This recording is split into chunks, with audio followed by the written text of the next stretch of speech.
Hello नमस्कार दोस्तों। स्वागत है आप सभी का दीप लर्न एकेडमी पर। मैं हूं दीपक। दोस्तों आज के इस क्लास में हम एसएसटी के क्लास नंबर 6 को करने वाले हैं, जिसमें सबसे महत्वपूर्ण प्रश्नों को हम बिल्कुल आसान भाषा और प्रैक्टिकल तरीके से हल करने का प्रयास करेंगे। आज की ये क्लास आपके आने वाले एग्ज़ाम के लिए बहुत ही महत्वपूर्ण होने वाले हैं, ठीक है, क्योंकि इसमें हम उस टॉपिक को कवर करने वाले हैं जो सीधे आपके एग्ज़ाम में पूछे जाते हैं। अगर आप भी इस बार अपनी सिलेक्शन को पक्का करना चाहते हैं तो वीडियो के अंत तक जुड़े रहिए। तो चलिए चलते हैं आज की पहली सवाल पर। क्या है आज की पहला प्रश्न? तो पहला प्रश्न ये है, देख सकते हैं। आपको क्या करना है कि ये मैंने टोटल जो है 25 क्वेश्चन का सेट बनाया है, ठीक है। 25 क्वेश्चन में आपको हर क्वेश्चन का जो है आंसर देते चलना है, ठीक है। और लास्ट में मैं पूछूंगा, आपको बताना है कि कितना आपका जो है स्कोर हुआ, ठीक है। तो चलिए शुरू करते हैं। क्या है पहला क्वेश्चन? गुप्त वंश का संस्थापक किसे माना जाता है? क्वेश्चन एक है कि गुप्त वंश का संस्थापक किसे माना जाता है? ऑप्शन ए चंद्रगुप्त प्रथम, बी श्रीगुप्त, सी समुद्रगुप्त और डी कुमारगुप्त। सही आंसर क्या होगा आप कमेंट में बताइए इसका आंसर। तब तक हम इसका देखते हैं, ठीक है। बारी बारी से इसको हम पूरा जो है देखने का प्रयास करेंगे। चंद्रगुप्त प्रथम, इन्हें जो है गुप्त वंश का वास्तविक संस्थापक माना जाता है। किसे? तो इसका किस गुप्त का? तो गुप्त वंश का, ठीक है। वास्तविक संस्थापक किसे माना जाता है आपका? तो चंद्रगुप्त प्रथम को, ठीक है। इन्होंने महाराजा धीराज, क्या है, महाराजा धीराज की उपाधि ली थी। लिखिए महाराजा धीराज, महाराजा धीराज की उपाधि किसने ली थी? तो चंद्रगुप्त प्रथम ने, ठीक है। अब श्रीगुप्त कौन है? तो इसकी जो श्रीगुप्त जो है ये गुप्त वंश की नींव या स्थापना, ठीक है। गुप्त वंश की नींव या स्थापना श्रीगुप्त ने रखी थी। क्या रखी थी? तो जो है इसका नींव कौन रखी थी? तो श्रीगुप्त ने, ठीक है। तो लिखिए गुप्त वंश की नींव, गुप्त वंश की नींव किसने रखी थी? तो आपका श्रीगुप्त ने नींव रखी थी, बस, ठीक है। समुद्रगुप्त कौन थे? तो इनकी जो है विजयों के कारण इन्हें भारत का क्या कहा जाता है? नेपोलियन कहा जाता है। इनकी विजय जो है, इनकी विजय के कारण आपका इन्हें क्या कहा जाता है? तो भारत का नेपोलियन, भारत का नेपोलियन किसे कहा जाता है? तो समुद्रगुप्त को नेपोलियन, ठीक है। कुमारगुप्त कौन है? तो इन्होंने क्या किया? तो विश्व प्रसिद्ध नालंदा विश्वविद्यालय जो है, इसकी स्थापना किसने किया था? तो कुमारगुप्त ने।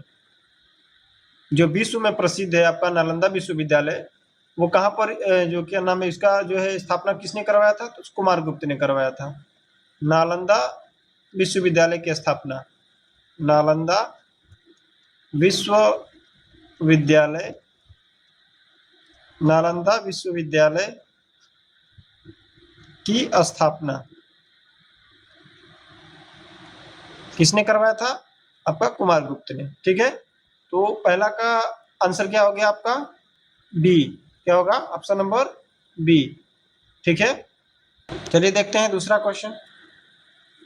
दीवाने खैरात दान विभाग की स्थापना जो है किस दिल्ली सल्तनत ने किया था? ठीक है, दीने खैरात की स्थापना किस दिल्ली सुल्तान ने जो है आपका किया था? Option A Balban, B Alauddin Khilji, C Firoz Shah Tughlaq, D Mohammad bin Tughlaq. सही आंसर क्या होगा इसका? तो इसका सही आंसर हो जाएगा ऑप्शन नंबर सी। क्या होगा? Option number C. क्या हो जाएगा? Option number C, Firoz Shah Tughlaq, ठीक है। इसने जो है क्या, तो अनाथ मुस्लिम महिलाओं या फिर विधवाओं और लड़कियों के आर्थिक मदद के लिए दीने खैरात जो है बनाया था। किसके लिए बनाया था?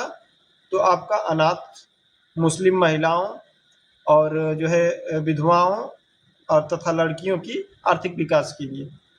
ठीक है, लिखिए इसमें आपका अनाथ मुस्लिम महिला, अनाथ मुस्लिम महिला,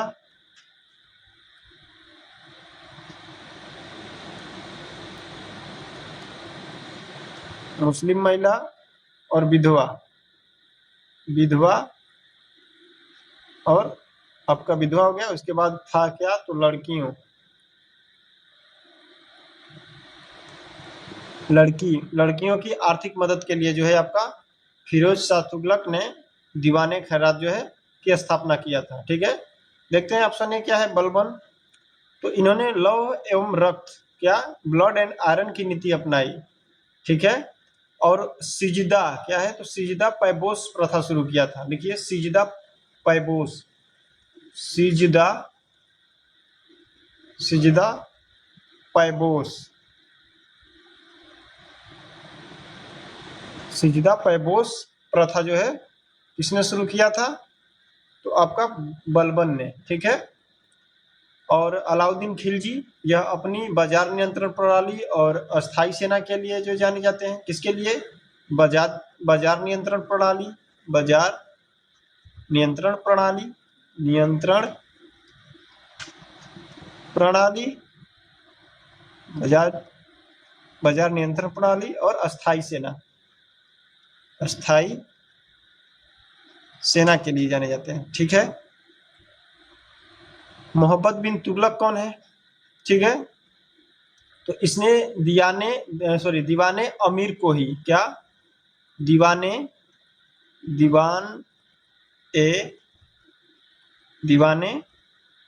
अमीर को ही, अमीर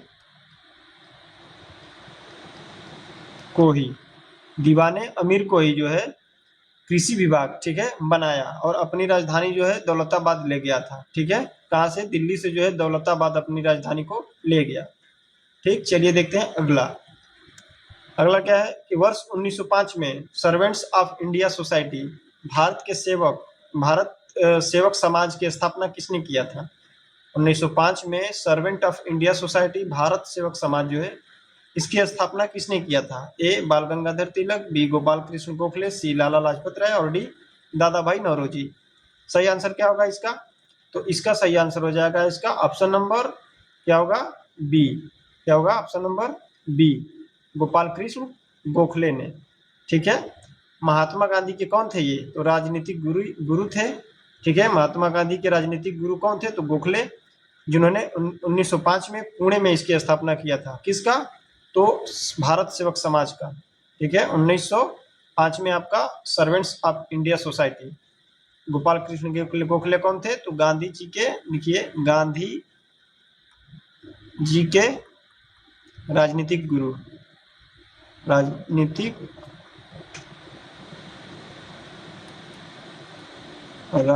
गुरु कौन थे आपका, गोपाल कृष्ण गोखले। अब देखते हैं बाल गंगाधर तिलक को।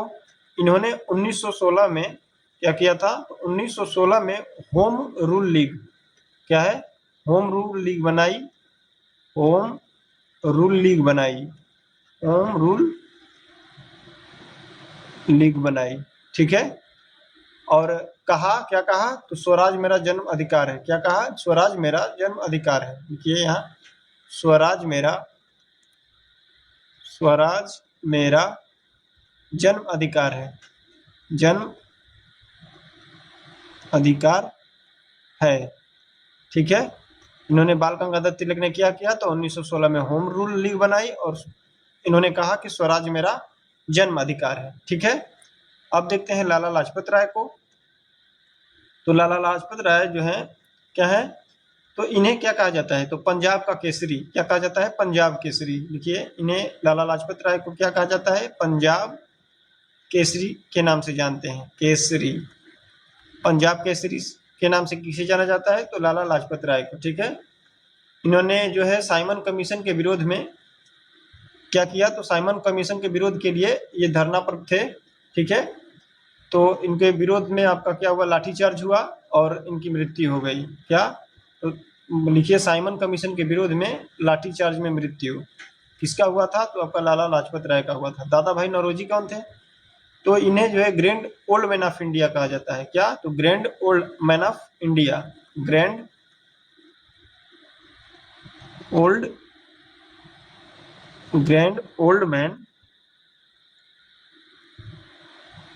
Old man of India, old man of India. ठीक है,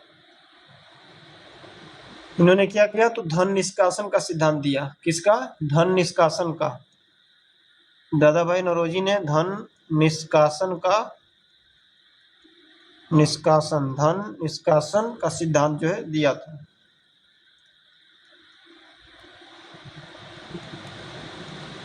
चलिए देखते हैं अगला।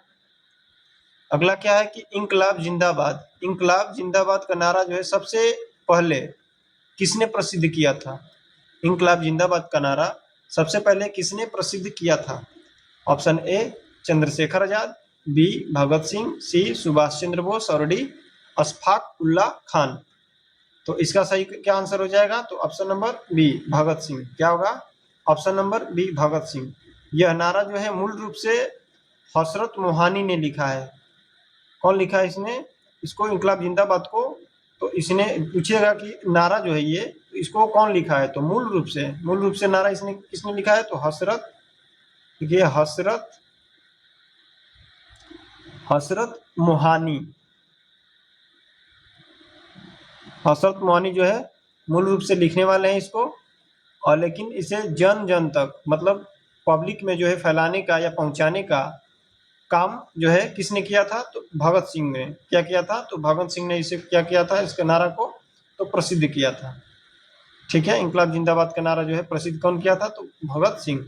चंद्रशेखर आजाद का क्या है, इन्होंने जो है आपका HSRA, क्या है HSRA का पुनर्गठन किया था। क्या किया था, HSRA, लिखिए HSRA का पुनर्गठन किया,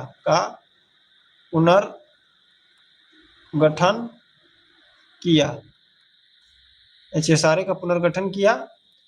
और ये जो है काकोरी कांड में जो है, जो काकोरी कांड ट्रेन को लूटा गया था उसमें शामिल थे। कौन, तो चंद्रशेखर आजाद ने। सुभाष चंद्र बोस जो है, इन्होंने क्या किया, तो दिल्ली चलो, क्या किया, दिल्ली चलो नारा दिया था, और तुम मुझे खून दो मैं तुम्हें आजादी दूंगा। ये नारा किसने दिया था, तो सुभाष चंद्र बोस ने। इनका दो नारा जो है बहुत ही प्रसिद्ध है, लिख लीजिए, दिल्ली चलो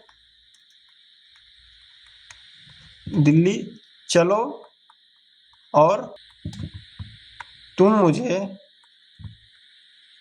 खून दो मैं तुम्हें आजादी दूंगा।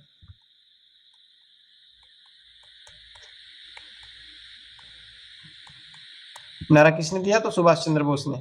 अशफाक उल्लाह खान का देख लीजिए, काकोरी कांड के लिए जो है महान क्रांतिकारी किसे मानते हैं इसको, तो आपका अशफाक उल्लाह खान को मानते हैं। ठीक है, चलिए देखते हैं अगला क्वेश्चन। किस महाद्वीप को अंधा महाद्वीप, डार्क कॉन्टिनेंट के नाम से भी जाना जाता है। कौन सा ऐसा महाद्वीप है जिसे हम डार्क कॉन्टिनेंट भी बोलते हैं या अंध महाद्वीप भी बोलते हैं। A Asia, B Africa, C Australia और डी दक्षिण अमेरिका। सही आंसर क्या होगा, इसका आंसर जो है आपको कमेंट में बताइए, सही आंसर क्या हो जाएगा इसका। तो चलिए देखते हैं, ऑप्शन नंबर बी। क्या होगा, ऑप्शन नंबर बी अफ्रीका।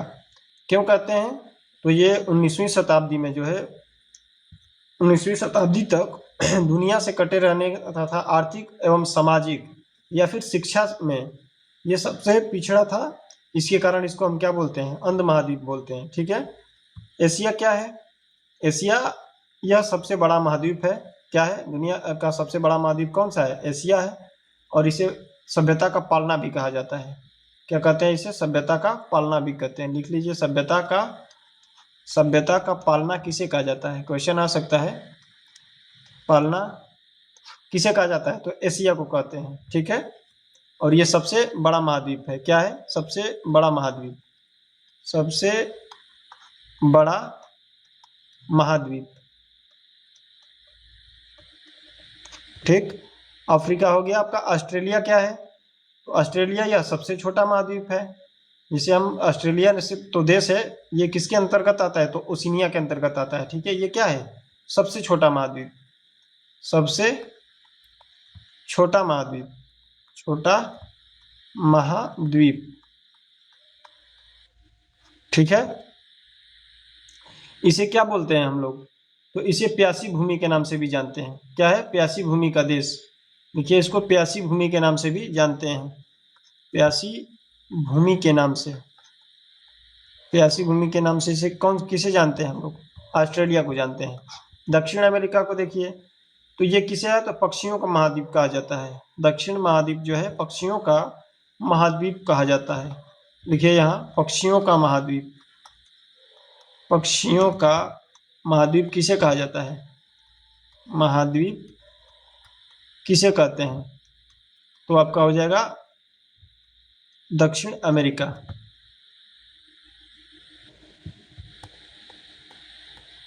ठीक है, पक्षियों का महाद्वीप किसे कहते हैं? तो आपका दक्षिण अमेरिका को। चलिए देखते हैं अगला क्वेश्चन। अगला क्या है? चिल्का झील भारत के किस राज्य में स्थित खारे पानी की सबसे बड़ा तटीय झील है? क्या है? चिल्का झील जो है किस देश का सबसे बड़ा तटीय झील है खारे पानी के लिए? A Andhra Pradesh, B Odisha, C Tamil Nadu, D Kerala. सही आंसर क्या होगा इसका? तो option number B, Odisha. Chilika झील जो है आपका ओडिशा में स्थित है। ठीक है, और यह भारत की सबसे जो है बड़ी खारे पानी का है। ठीक है, खारे पानी के लिए जो है सबसे प्रसिद्ध कौन है आपका? तो चिल्का झील है। ठीक, ये कहाँ पर है? उड़ीसा में। आंध्र प्रदेश में देखते हैं, तो यहाँ आपका कोलेरू और पुलिकट, क्या है? कोलेरू और पुलिकट झील है, जो कि आपका देखिए कोलेरू और पुलिकट, कोलेरू और पुलिकट। देखते हैं अब अगला क्या है? Tamil Nadu, option C. तो तमिलनाडु जो है यहाँ मुख्य रूप से क्या है? स्टेनले जलाशय और पुलिकट का कुछ हिस्सा है। कहाँ? तो आपका तमिलनाडु में। ठीक, और डी क्या है? केरल। तो केरल जो है यह बेम्बनाड, क्या बोलते हैं इसको? बेम्बनाड। क्या? बेम्बनाड भारत की सबसे लंबी झील। ठीक है, बेम्बनाड जो है आपकी भारत की सबसे झील है। और अष्टमुड़ी झील कहाँ पर है आपका? तो केरल में। देखिए यहाँ कौन सी झील है? तो आपका वेम्बनाड, वेम्बनाड और वेम्बनाड। पहले देखिए ये क्या है? तो भारत की जो है सबसे लंबी झील है। ठीक है, भारत की सबसे लंबी झील, भारत की सबसे लंबी, भारत की सबसे लंबी झील कौन है? तो वेम्बनाड है। ठीक है, और जो केरल में और एक जो झील है तो वो है अष्टमुड़ी। क्या है? एक और है अष्टमुड़ी झील, अष्टमुड़ी झील। ये दोनों कहाँ स्थित है आपका? तो केरल में है। चलिए देखते हैं अगला क्वेश्चन क्या है। भारत में प्रसिद्ध भाखड़ा नागल परियोजना, क्या है? भाखड़ा नागल परियोजना किस नदी पर निर्मित है? ऑप्शन ए ब्यास नदी, बी चेनाब नदी, सी सतलुज नदी और डी रावी नदी। तो सही आंसर क्या हो जाएगा इसका? तो ऑप्शन नंबर सी। क्या होगा? ऑप्शन नंबर सी, सतलुज नदी। कहाँ पर है ये? तो सतलुज नदी पर है। यह पंजाब और हिमाचल प्रदेश की सीमा पर है। कहाँ? पंजाब और हिमाचल प्रदेश, लिख लीजिए ऐसे, पंजाब और हिमाचल प्रदेश की सीमा पर है। ठीक है, आपका कौन? सतलुज नदी। और यह भारत का सबसे ऊंचा गुरुत्वीय बांध है। क्या है? ग्रेविटी डैम जो है आपका सबसे ऊंचा है। कौन सा है? तो भाखड़ा नागल परियोजना। ठीक है, अब देखते हैं ब्यास नदी। तो ब्यास नदी जो है इस पर पोंग बांध, कौन है? पोंग बांध बनाया गया है। लिखिए पोंग बांध। पोंग बांध किस पर है? तो ब्यास नदी पर है। ठीक है, चिनाब नदी पर कौन है? तो इस पर जो है बलगिहार और दुल्हस्ती, क्या है? बलगिहार, दुल्हस्ती और सलाल परियोजना। लिखिए बलगिहार, बगलिहार बगलिहार दुल्हस्ती, बगलिहार दुल्हस्ती और सलाल परियोजना, सलाल परियोजना। ये कहाँ पर है? चिनाब नदी पर है। रावी नदी पर देखते हैं तो इस पर जो है रणजीत सागर बांध, क्या है? रणजीत सागर बांध, रणजीत सागर बांध, रणजीत सागर बांध, ठीक है। इसे हम क्या बोलते हैं? तो थीन बांध भी बोलते हैं। क्या बोलते हैं? थीन, देखिए थीन बांध, थीन बांध क्या बोलते हैं इसे? थीन बांध भी कहा जाता है, ठीक है। ये कहाँ पर है? तो रावी नदी पर स्थित है। चलिए देखते हैं अगला। भारतीय संविधान के किस अनुच्छेद के तहत किसी राज्य में राष्ट्रपति शासन, प्रेसिडेंट्स रूल लागू किया जाता है? ठीक है, वो कौन सा अनुच्छेद है जो किसी भी राज्य में आपका राष्ट्रपति शासन लाने के लिए उपयुक्त है? ठीक है, ऑप्शन ए अनुच्छेद 352, बी 356, सी अनुच्छेद 360 और डी 368। तो सही आंसर क्या हो जाएगा इसका? तो सही आंसर हो जाएगा ऑप्शन नंबर बी। क्या होगा? ऑप्शन नंबर बी 356, अनुच्छेद 356। किसी राज्य का संवैधानिक तंत्र जब विफल हो जाता है तो वहां क्या लग जाता है? तो राष्ट्रपति शासन लग जाता है, ठीक है। तो राष्ट्रपति शासन लाने के लिए आपका 356, 352 क्या है? तो ये जो है आपका, इसके तहत देश का राष्ट्रीय आपातकाल, नेशनल इमरजेंसी जो है लगाया जाता है। किसके तहत? तो 352 के तहत राष्ट्रीय आपातकाल। लिखिए, राष्ट्रीय आपातकाल, राष्ट्रीय आपातकाल, नेशनल इमरजेंसी, नेशनल इमरजेंसी किसके द्वारा लगता है? 352 के द्वारा लगता है। और जो है राष्ट्रपति शासन 356 बता दिया मैंने। राष्ट्रपति शासन, प्रेसिडेंट रूल, प्रेसिडेंट रूल किस में लगता है? 356 पर। 360 क्या है? आर्टिकल 360 में क्या है? तो इसके तहत जो है वित्तीय आपातकाल, फाइनेंशियल इमरजेंसी जो है इसके द्वारा लगाया जाता है, ठीक है। जो कि आज तक भारत में जो है कभी भी नहीं लगा है। क्या है? भारत में जो है आज तक कभी भी नहीं लगा है, ठीक। तो इसमें लिख लीजिए क्या? तो वित्तीय आपातकाल, वित्तीय आपातकाल, आपातकाल, फाइनेंशियल, इसे बोलते हैं क्या? फाइनेंशियल इमरजेंसी, फाइनेंशियल इमरजेंसी, ठीक। ये 360 में है। 368 में क्या है? तो इसके तहत जो है संविधान संशोधन प्रक्रिया दी गई है। क्या है इसमें? संविधान संशोधन करने की प्रक्रिया जो है इसमें कौन सा दिया गया है? किसमें है? तो 368 में है, ठीक है। ये कहाँ से लिया गया है? तो ये दक्षिण अफ्रीका से लिया गया है, ठीक है। लिखिए संविधान संशोधन की प्रक्रिया, संविधान संशोधन प्रक्रिया, संशोधन प्रक्रिया किसमें है आपका? तो 368 में है। चलिए देखते हैं अगला क्वेश्चन। अगला क्या है कि स्वतंत्र भारत के प्रथम गृह मंत्री, होम मिनिस्टर कौन थे? स्वतंत्र भारत के, स्वतंत्र भारत का मतलब 1947 के बाद जो गृह मंत्री प्रथम बने थे वो कौन थे? Option A Sardar Vallabhbhai Patel, B Maulana Abul Kalam Azad, और सी गोपालचारी, और D doctor B R Ambedkar. सही आंसर क्या होगा? तो option number A Sardar Vallabhbhai Patel, ठीक है। ये भारत के पहले गृह मंत्री थे, जो कि इसमें दिया गया है, पहले गृह मंत्री। और पहले ये उप प्रधानमंत्री भी थे। क्या? उप प्रधानमंत्री भी थे। लिखिए उप प्रधानमंत्री। प्रथम जो है उप प्रधानमंत्री कौन थे? तो आपका सरदार वल्लभ भाई पटेल, जिन्होंने 562 जो है देसी रियासतों को एक करने का श्रेय जो है इन्हीं को जाता है। क्या? 562 देसी रियासतों को एक करने का श्रेय किनको मिलता है? आपका सरदार वल्लभ भाई पटेल को। 562 देसी रियासत, देसी रियासत। अब देखते हैं मौलाना अबुल कलाम आजाद को, ठीक है। तो ये स्वतंत्र भारत के प्रथम कौन थे? तो शिक्षा मंत्री थे।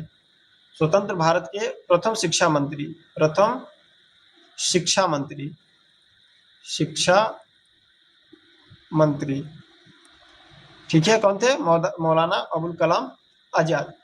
ठीक, अब देखते हैं सी राजगोपालचारी। तो सी राजगोपालचारी कौन थे? ये स्वतंत्र भारत के प्रथम और अंतिम गवर्नर जनरल, मतलब कि गवर्नर जनरल जो है कभी बदला नहीं। ठीक है, तो स्वतंत्र भारत के प्रथम और अंतिम गवर्नर जनरल, प्रथम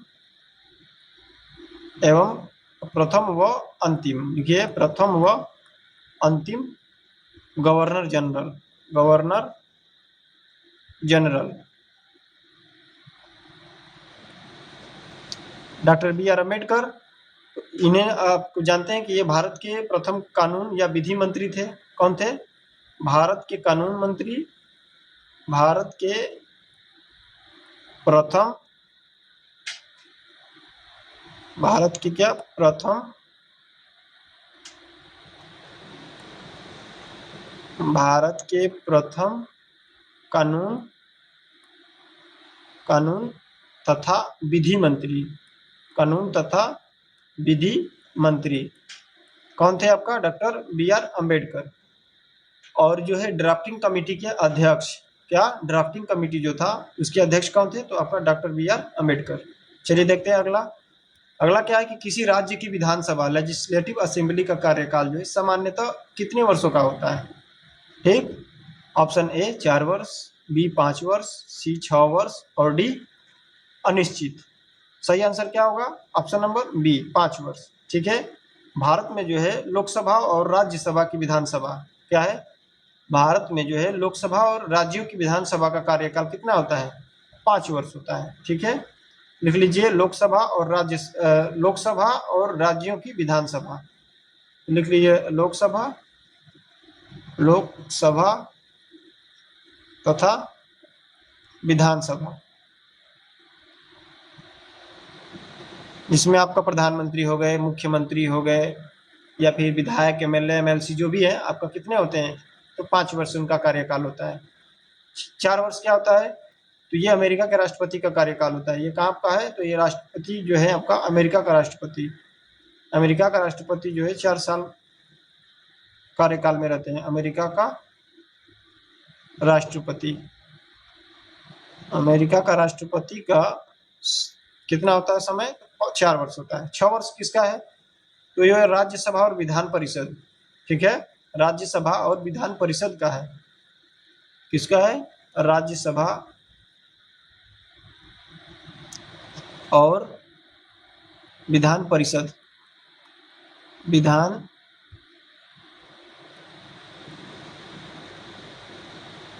परिषद का कार्यकाल। ठीक, ये हो गया अनिश्चित, ये तो गलत हो गया। चलिए देखते हैं अगला। अगला क्या है? रात में तारों का टिमटिमाना, ट्विंकलिंग ऑफ स्टार्स, प्रकाश की किस भौतिक घटना के कारण को क्या बोल रहा है कि प्रकाश की किस भौतिक घटना के कारण होता है? ठीक है, रात में जो है तारे टिमटिमाते हैं, वह किस घटना के कारण होता है? ऑप्शन ए प्रकाश का परावर्तन, प्रकाश का अपवर्तन, या फिर पूर्ण आंतरिक परावर्तन, या फिर प्रकाश का प्रकीर्णन। तो सही आंसर इसका क्या होगा? कमेंट में बताइए। सही आंसर हो जाएगा आपका प्रकाश का प्रवर्तन। क्या हो जाएगा? सॉरी, प्रकाश का अपवर्तन, ऑप्शन नंबर बी। क्या होगा? प्रकाश का अपवर्तन। पृथ्वी के जो है वायुमंडल की अलग अलग परतों के कारण क्या होता है? प्रकाश मुड़ता है। ठीक है, जिससे तारे क्या होते हैं? तो टिमटिमाते हुए दिखते हैं आपको। और पानी में जो है बड़ी छड़ी का टेढ़ा दिखना, ये क्या होता है? तो इसका कारण भी जो है आपका यही होता है, प्रकाश का अपवर्तन। ठीक, ये क्या होता है? वायुमंडलीय अपवर्तन भी इसको हम बोलते हैं। ठीक, अब देखते हैं प्रकाश का प्रवर्तन क्या होता है। Reflection of light, reflection of light जैसे इसमें दर्पण जो है आपका शीशे में अपना चेहरा दिखाई देता है। क्या होता है इससे आपको? जो आप शीशे में जो चेहरा देखते हैं तो किसके कारण आपको दिखता है? तो प्रकाश का प्रवर्तन, रिफ्लेक्शन ऑफ लाइट के वजह से आपको जो है दिखता है। अब देखते हैं पूर्ण आंतरिक परावर्तन, ये क्या है? तो इसके कारण जो है रेगिस्तान में मृगम ऋचिका, जिसको क्या बोलते हैं? माइरेज बनती है, और हीरा जो है चमकता है। किसके कारण? तो पूर्ण आंतरिक परावर्तन के कारण। डी क्या है? प्रकाश का प्रकीर्णन, इसके कारण जो है आकाश नीला और सूर्यास्त के समय जो है सूरज का लाल दिखाई देना किसके कारण होता है? आपका प्रकाश का प्रकीर्णन के कारण होता है। ठीक है, आकाश का नीला और सूर्यास्त के समय सूरज का लाल होना। देखिए आकाश जो नीला दिखता है, आकाश नीला और सूरज लाल, सूरज लाल। ठीक है, किसके कारण होता है? प्रकाश का प्रकीर्णन के कारण होता है। अगला क्या है? शुष्क बर्फ जो है ड्राई आइस निम्नलिखित में से किसे कहा जाता है? ऑप्शन ए ठोस जल, बी ठोस कार्बन डाइऑक्साइड, और सी ठोस नाइट्रोजन, और डी ठोस अमोनिया। सही आंसर क्या होगा इसका? तो सही आंसर हो जाएगा इसका ऑप्शन नंबर बी। क्या होगा? ऑप्शन नंबर बी, ठोस कार्बन डाइऑक्साइड। इसे आप गर्म करते हैं तो यह बिना पिघले क्या होता है? बिना लिक्विड बने सीधे गैस में बदल जाता है। ठीक है, इसे क्या होता है? ऊर्ध्वाधन, जैसे सुब्लिमेशन कहते हैं। क्या बोलते हैं? सुब्लिमेशन। जब इसको आप क्या करते हैं? गर्म करते हैं तो ये पानी नहीं या फिर द्रव में नहीं बदलता है, ये क्या बनता है? सीधा आपका गैस में बदल जाता है। कार्बन डाइऑक्साइड, ठोस जो है कार्बन डाइऑक्साइड, ये सीधे गैस में बदल जाता है। ठोस जल क्या है? तो यह जो है फ्रिज में जमने वाली बर्फ को हम क्या बोलते हैं? ठोस ठोस जल बोलते हैं। ठीक है, फ्रिज में जमने वाली सामान्य बर्फ, फ्रिज में जमा बर्फ, जमा बर्फ क्या कहलाता है? आपका ठोस बर्फ, ठोस जल कहलाता है। ठोस नाइट्रोजन क्या है? तो इसका उपयोग जो है क्रायोजेनिक्स, ठीक है, क्या बोलते हैं इसको? अति निम्न तापमान में होता है। किसी चीज का तापमान जो है बहुत निम्न करना होता है तो इसका उपयोग इसी में किया जाता है। ठोस अमोनिया क्या है? तो ये आपका गलत है। ठीक है, अमोनिया होता है, ठोस अमोनिया नहीं होता है। चलिए देखते हैं अगला। मानव शरीर में लाल रक्त कणिकाओं आरबीसी का निर्माण होता है किसमें? ऑप्शन ए यकृत, लीवर जिसे बोलते हैं, या फिर प्लीहा, या फिर अस्थि मज्जा, बोन मैरो, या फिर डी हृदय, हार्ट। सही आंसर क्या होगा? तो सही आंसर इसका क्या हो जाएगा? ऑप्शन नंबर सी, अस्थि मज्जा में। क्या हो जाएगा? ऑप्शन सी, अस्थि मज्जा। मानव शरीर में जो है आरबीसी का निर्माण होता है अस्थि मज्जा में होता है। ठीक है, वयस्कों की जो है हड्डियों के बीच पाए जाने वाले बोन मैरो में ही क्या होता है? लाल और श्वेत रक्त कणिकाओं का निर्माण होता है, जिसे हम आरबीसी बोलते हैं। ठीक है, लीवर क्या है? तो यह भ्रूण अवस्था, जब बच्चा माँ के पेट में या माँ के गर्भ में होता है तो ये क्या करता है? आरबीसी निर्माण यकृत या प्लीहा में जो है होता है। क्या करता है? आरबीसी का निर्माण जो है यकृत या प्लीहा में कब होता है? जब बच्चा माँ के गर्भ में होता है। ठीक है, इस प्लीहा क्या है? प्लीहा क्या है? तो इसे आरबीसी का कब्रिस्तान कहते हैं। क्या बोलते हैं? आरबीसी का कब्रिस्तान, और शरीर का जो है ब्लड बैंक। लिखिए आरबीसी का ब्लड बैंक, आरबीसी का ब्लड बैंक, और आरबीसी का ब्लड बैंक और आरबीसी का कब्रिस्तान, कब्रिस्तान किसे कहा जाता है? आपको स्प्लीन को, प्लीहा को। ठीक है, क्योंकि इसमें क्या होता है? जो पुरानी आरबीसी होती हैं, पुरानी आरबीसी वो कहाँ नष्ट होती हैं? तो आपका स्प्लीन में या फिर प्लीहा में आकर क्या हो जाती हैं? नष्ट हो जाती हैं। हृदय, हार्ट। ठीक है, हार्ट क्या है? तो ये केवल रक्त को क्या करता है? पंपिंग का करने का काम करता है, जैसा कि आप जानते होंगे। ये पूरा शरीर में जो है ब्लड पहुंचाने का काम कौन करता है? तो हार्ट करता है। पंपिंग, देखिए पंप करने का काम, पंप करने का काम क्या करता है? आपका हार्ट करता है। चलिए देखते हैं अगला। स्कर्वी, स्कर्वी रोग जो है विटामिन, कौन सी विटामिन है जिसके कारण होता है स्कर्वी रोग? Option A vitamin A, vitamin B1, vitamin C, और विटामिन डी। सही आंसर क्या होगा इसका? तो सही आंसर हो जाएगा option number C. Option number C, vitamin C की कमी से क्या होता है? स्कर्वी रोग होता है। ठीक है, चलिए देखते हैं स्कर्वी, विटामिन सी जो है इसको हम, इसका नाम क्या है? तो एस्कॉर्बिक एसिड। क्या नाम है? देखिए एस्कॉर्बिक एसिड, एस्कॉर्बिक एसिड किसका नाम है आपका? तो विटामिन सी का नाम है। ठीक है, इसकी कमी से क्या होता है? स्कर्वी। स्कर्वी रोग होता क्या है? तो ये क्या होता है, तो आपका जो है ब्रश करते हैं या फिर कभी भी थोड़े से लगता है तो क्या होता है, जब मसूड़ों में खून आ जाता है, तो मसूड़ों में खून आता है तो ये किसके कारण होता है, तो स्कर्वी विटामिन सी के कमी से होता है। ठीक है, ये सबसे ज़्यादा किस में पाया जाता है, तो जो भी खट्टे विटामिन हैं, जैसे खट्टे फल हैं, जैसे संतरा हो गया, नींबू हो गया, या फिर सबसे ज़्यादा जो है पाया जाता है तो वो आंवला में पाया जाता है। ठीक है, आंवला, आंवला में जो है सबसे ज़्यादा विटामिन सी जो है पाया जाता है। ऑप्शन ए क्या है, विटामिन ए। विटामिन ए का नाम क्या है, तो इसको रेटिनॉल बोलते हैं। हम क्या बोलते हैं, रेटिनॉल। पूछेगा कि रेटिनॉल किसका है, किसका नाम है, तो आपका विटामिन ए का नाम है। ठीक है,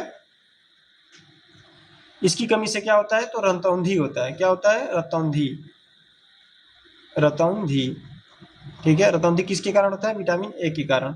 विटामिन बी1 क्या है, तो इसका नाम होता है आपका थायमिन या फिर थियामिन। ये थियामिन। ठीक है, इसकी कमी से क्या होता है, बेरी बेरी रोग। इसकी कमी से बेरी बेरी रोग। बेरी बेरी रोग किसके कारण, विटामिन बी1 के कारण। विटामिन डी क्या है, तो ये इसका नाम है आपका कैल्सीफेरॉल। क्या है, कैल्सीफेरॉल, कैल्सीफेरॉल। कैल्सीफेरॉल किसका नाम है, विटामिन डी का नाम है। इसकी कमी से क्या होता है, तो रिकेट्स, सूखा रोग जिसे बोलते हैं, त्वचा का रोग, ये किसके कारण होता है, तो विटामिन डी की कमी से होता है। और इसका जो है स्रोत क्या है, मतलब विटामिन डी जो है आप लेना चाहते हैं तो किससे आपको मिलता है भरपूर मात्रा में, तो इसके लिए आपको कुछ खाने पीने की जरूरत नहीं है, सिर्फ आप धूप में बैठिए। धूप, सूर्य का प्रकाश जो है आपको, वही उससे मिलता है आपको क्या, तो विटामिन डी मिलता है। तो हो गया आपका विटामिन डी। विटामिन सी की कमी से क्या होता है, स्कर्वी रोग होता है। इसका सही आंसर क्या था, ऑप्शन नंबर सी। चलिए देखते हैं अगला। अगला क्या है कि भारत में GST, goods and service tax, किस वर्ष जो है लागू किया गया था, 2015, 2016, 2017 और 2018। सही आंसर क्या होगा, 2017 में हुआ था। ठीक है, 1 जुलाई, देखिए 1 जुलाई 2017 को, 1 जुलाई 2017 को भारत में 101वें संविधान के तहत, क्या, 101वें संविधान संशोधन, संविधान 101वें संविधान संशोधन के तहत, 101वें संविधान संशोधन के तहत जो है आपको जीएसटी किया गया, तो लागू किया गया।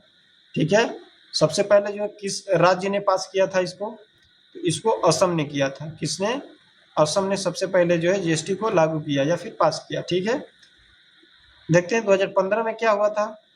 तो 1 जनवरी 2015 को योजना आयोग की जगह, पहले जो पंचवर्षीय योजना थी जिसे हम योजना आयोग बोलते हैं, तो इसको लिखिए 1 जनवरी 2015 को क्या हुआ, पहले योजना आयोग जिसे हम पंचवर्षीय योजना बोलते थे, उसकी जगह क्या आ गया, उसके जगह आ गया आपका नीति आयोग। देखिए योजना आयोग की जगह योजना आयोग पहले था, बाद में क्या आ गया आपका नीति आयोग। नीति आयोग की स्थापना की गई, नीति आयोग, आयोग की स्थापना कब, 1 जनवरी 2015 को। 16 में क्या हुआ था, 8 नवंबर 2016 को भारत में क्या हुई, तो डिमोनेटाइजेशन जो था कब हुआ था, तो 8 नवंबर 2016 को। 8 नवंबर 2016 को क्या हुआ, भारत में नोटबंदी, भारत में नोटबंदी की गई, नोटबंदी।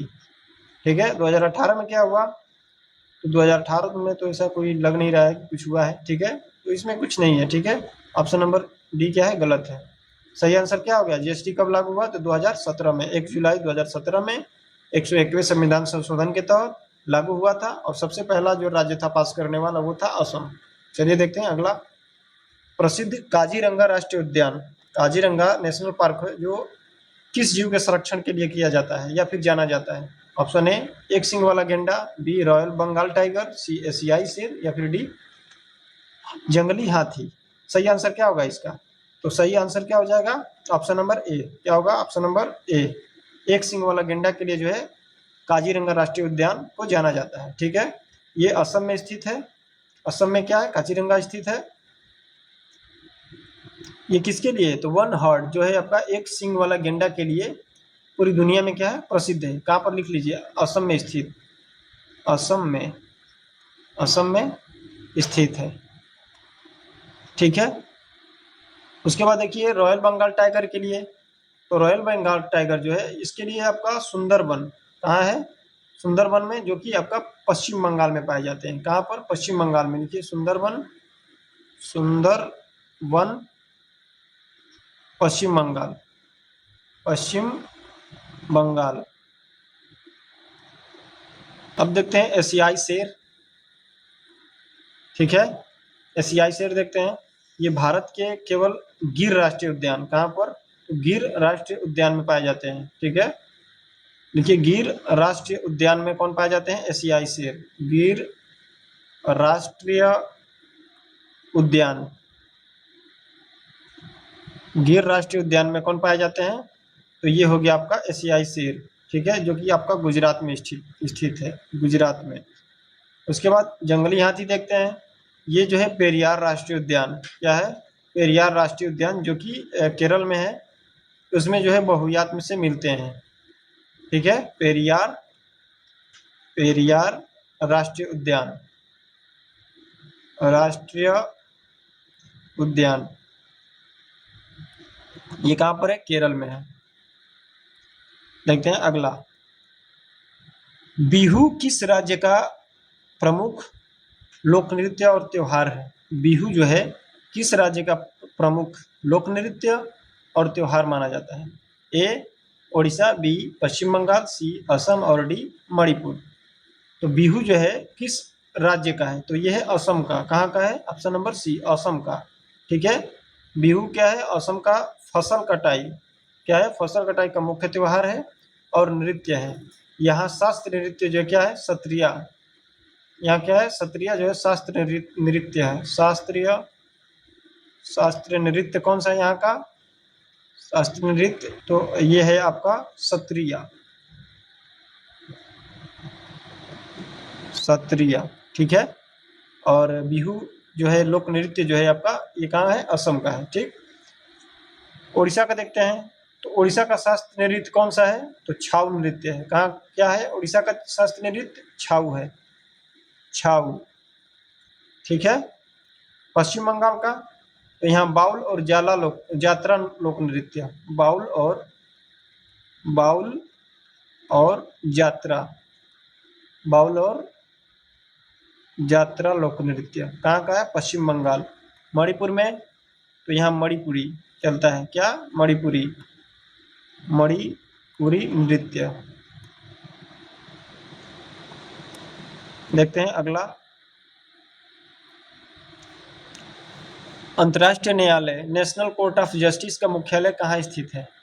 ए जिनेवा में, जो कि स्विट्जरलैंड में है, द हेग नीदरलैंड, या पेरिस फ्रांस, या फिर न्यूयॉर्क अमेरिका। सही आंसर क्या होगा, इसका सही आंसर क्या हो जाएगा, ऑप्शन नंबर बी। क्या होगा, option number B, the Hague Netherlands. क्या होगा, द हेग नीदरलैंड। ये यूएन के 6 मुख्य अंगों से में से क्या है, केवल इसी का मुख्यालय कहाँ पर है, न्यूयॉर्क के बाहर नीदरलैंड के पास है, जो कि आपका पीस पैलेस द हेग में है। कहाँ पर, the piece palace Hague, the piece palace. देखिए पीस पैलेस, पीस पैलेस। ठीक है, तो क्या बोलते हैं हम, द हेग, द हेग।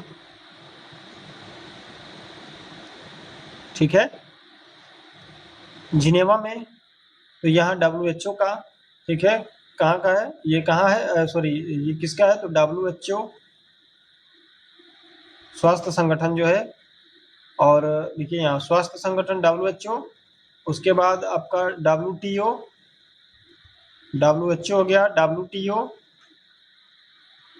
व्यापार संगठन, और ILO, क्या, ILO।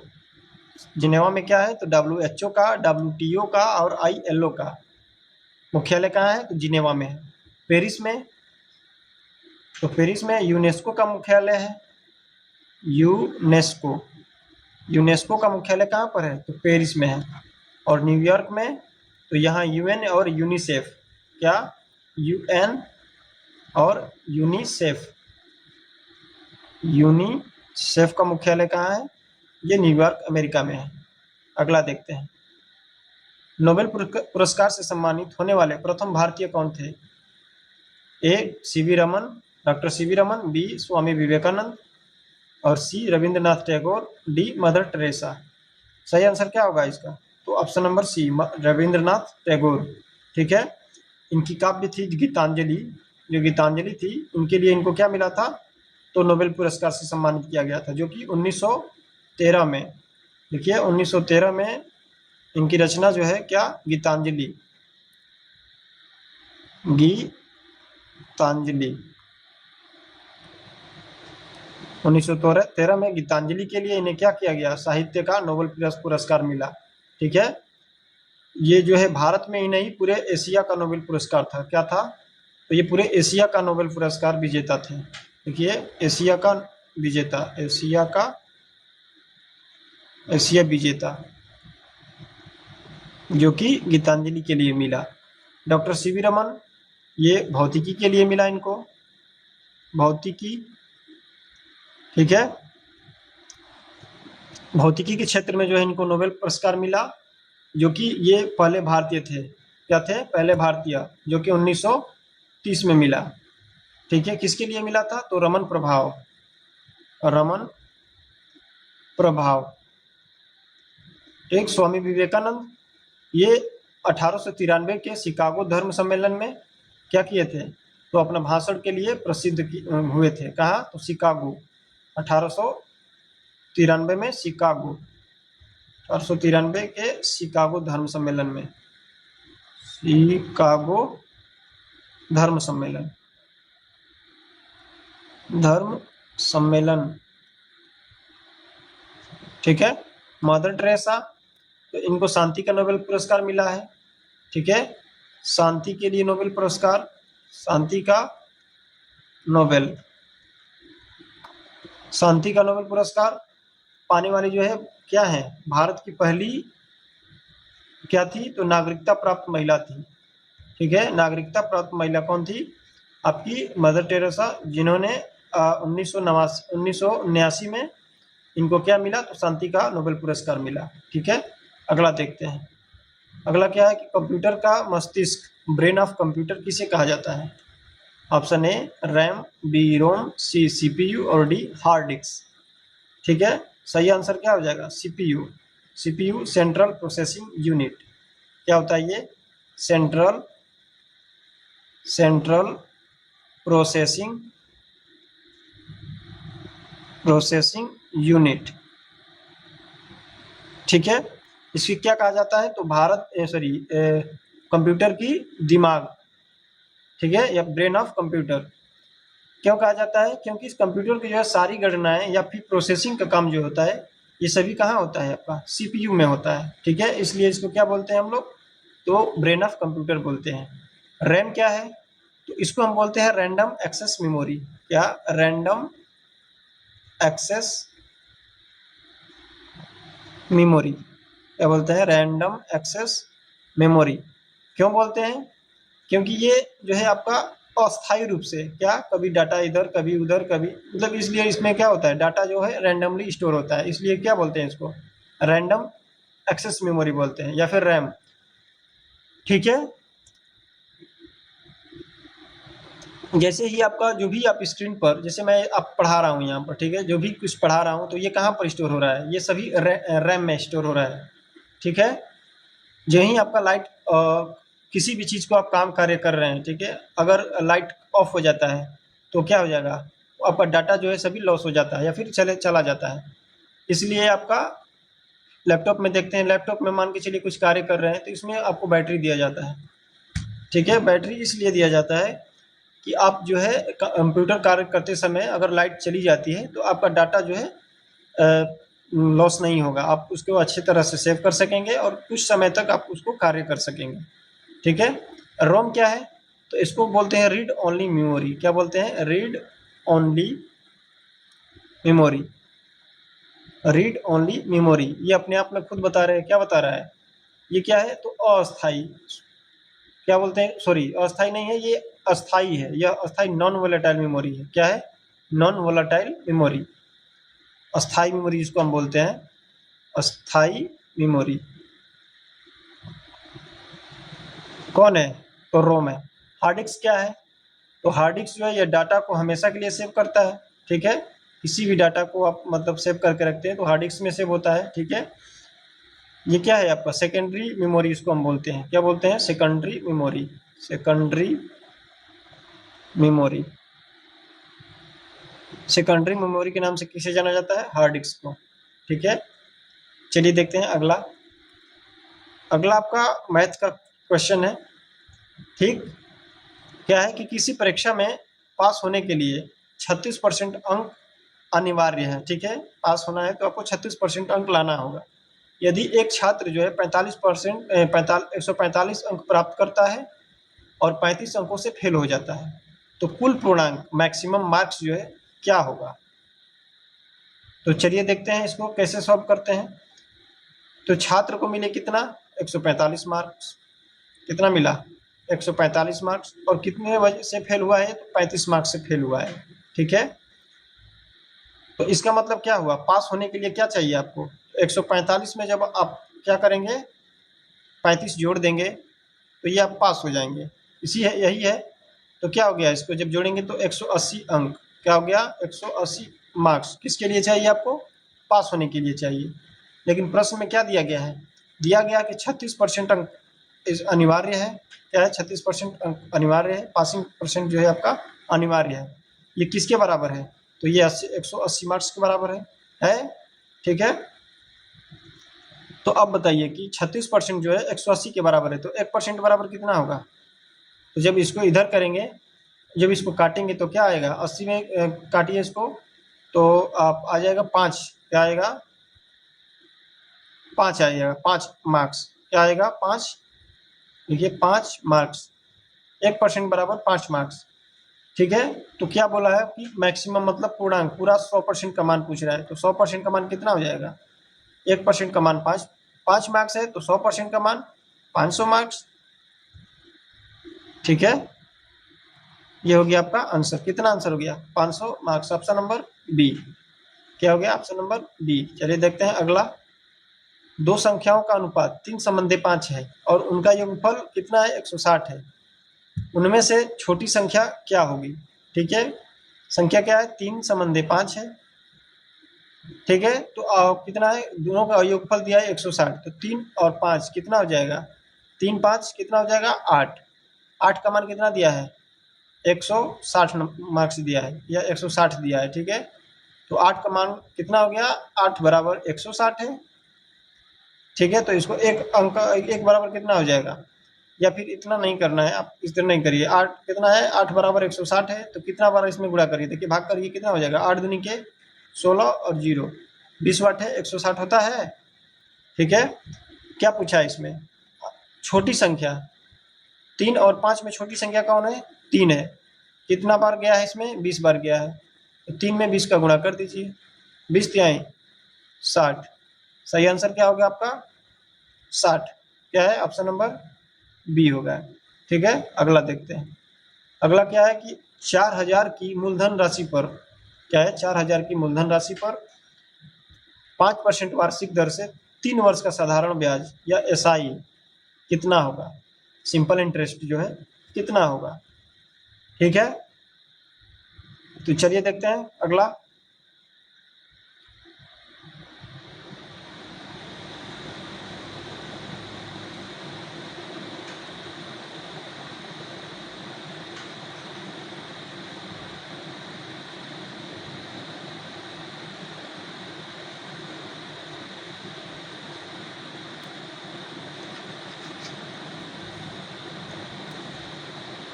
तो 4000 की मूलधन राशि पर 5% वार्षिक दर से 3 वर्ष का साधारण ब्याज बताना है।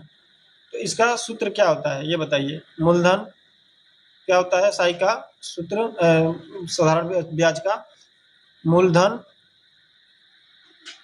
गुणे दर गुणे समय अपॉन 100, यही होता है, जिसे हम PRT अपन हम 100 बोलते हैं। ठीक है, तो क्या हो जाएगा आपका मूलधन कितना है 4000 है। ठीक है, दर कितना है 5% वार्षिक दर है। साल समय कितना दिया है 3 साल के लिए दिया है। बटा में कितना हो गया 100, 2 जीरो से 2 जीरो काट दीजिए, 40 बच गया, तो 40 पाँचे कितना हो गया 200, और 200 गुणे 3 मतलब 600, कितना हो गया 600। क्या आंसर हो गया ऑप्शन नंबर बी 600। अगला देखते हैं, यदि 15 वस्तुओं का क्रय मूल्य कॉस्ट प्राइस 10 वस्तुओं के विक्रय मूल्य के बराबर है तो लाभ प्रतिशत। ठीक है, क्या दिया है आपका 15 का CP 15 into CP equal to 10 into SP। ठीक है, क्या है तो CP और SP बराबर क्या होगा, CP और SP बराबर क्या होगा, तो CP के बराबर ये हो जाएगा इधर। ठीक है, और SP के बराबर क्या होगा, तो ये हो गया, तो CP के बराबर 10 हो गया और SP के बराबर क्या हो गया, तो 15 हो गया। ठीक है, तो ये बताइए कि आपका 10 का सामान है। ठीक है, इसको आप कितने में बेचेंगे 15 रुपये में बेचेंगे, कितना का लाभ होगा 5 रुपया का लाभ होगा कितने पर 10 पर इंटू 100, परसेंटेज बताना है इंटू 100, 10 से 10 में 100 में गुणा करेंगे 10 दाइयों 100, 10 बार में जाएगा 10 पाँचे 50, कितना परसेंट हो गया आपका 50%। ऑप्शन नंबर सी किसमें है, ऑप्शन नंबर सी। ठीक है, चलिए देखते हैं अगला। अगला क्या है 4, 8, 12, 16 और 20। ठीक है, इसका एवरेज क्या हो गया या फिर औसत क्या होगा। ठीक है, तो चलिए देखते हैं 4, 8, 4, 8, 12 और 16, 16 और 20। ठीक है, कितनी संख्या है 1, 2, 3, 4, 5, सबको जोड़िए, जोड़िए क्या होगा 8, 4, 12, 12 और 12 कितना हो गया 24, और 24 और 6 कितना हो गया 24 और 16 40 हो गया, 40 और 20 कितना हो गया 60 हो गया, कितना हो गया 60। टोटल कितना है ये कितनी संख्या है 1, 2, 3, 4, 5, टोटल कितनी संख्या है 5 संख्या है। जब इससे काटेंगे तो कितनी बार में जाएगा 12 बार में जाएगा। क्या आंसर हो गया ऑप्शन नंबर बी 12। ठीक है, ये हो गया। नहीं, एक और आसान तरीका हो सकता है, गैप देखिए कितने कितने का है 4 से 8 में कितने का गैप है 4 का गैप है। फिर देखिए इसमें गैप कितना है, इसमें भी 4 का है, इसमें भी 4 का है और इसमें भी 4 का है। ठीक है, तो अगर हर संख्या के बीच में समान का जो है समान संख्या का अंतर होता है 4, 4, 4, तो क्या इसमें लिखेंगे फर्स्ट प्लस लास्ट बाई 2। क्या लिखेंगे first plus last by 2। First कितना है 4 है, लास्ट कितना है 20 है, बटा में क्या कर देंगे 2, 20 4 24 बटा में 2, इसको काटेंगे कितना आएगा 12। ये एक लाइन में आपका आंसर आ जाएगा। ठीक है, लेकिन ध्यान देना है कि बीच की संख्या जो है बराबर जो है अंतर होना चाहिए। ठीक है, ये देखते हैं अगला। अगला क्या है, तो यही था आज का आपका क्वेश्चन। तो साथियों ये थी आज की क्लास, वो सभी महत्वपूर्ण प्रश्न जो आपके एग्जाम के लिए बहुत ही महत्वपूर्ण है, जिसे मैंने जो है आसान भाषा में समझाने का प्रयास किया है। मुझे उम्मीद है कि आज की क्लास जो है आपके कई सारे डाउट्स को क्लियर किए होंगे। ठीक है, और आपको कुछ नया सीखने को मिला होगा। अगर क्लास अच्छी लगी हो तो वीडियो को लाइक कर दीजिए। ठीक है, और अपने दोस्तों के साथ शेयर करिए, और दीप लर्न चैनल को सब्सक्राइब करना नहीं भूलिए। और ये रहा आपका होमवर्क। ठीक है, अगर जो भी जिसने भी आप वीडियो देख रहा है या फिर देख लिए हैं अभी सभी आपसे जो है आग्रह करते हैं कि जो है आप इसको क्या करिए, तो आपको लगाने का प्रयास करिए। जो भी आपका आंसर आता है आप जो है कमेंट बॉक्स में इसको बताइए। ठीक है, कमेंट बॉक्स में इसका आपको आंसर देना है। तो फिर मिलते हैं अगली क्लास में। टेक केयर, धन्यवाद।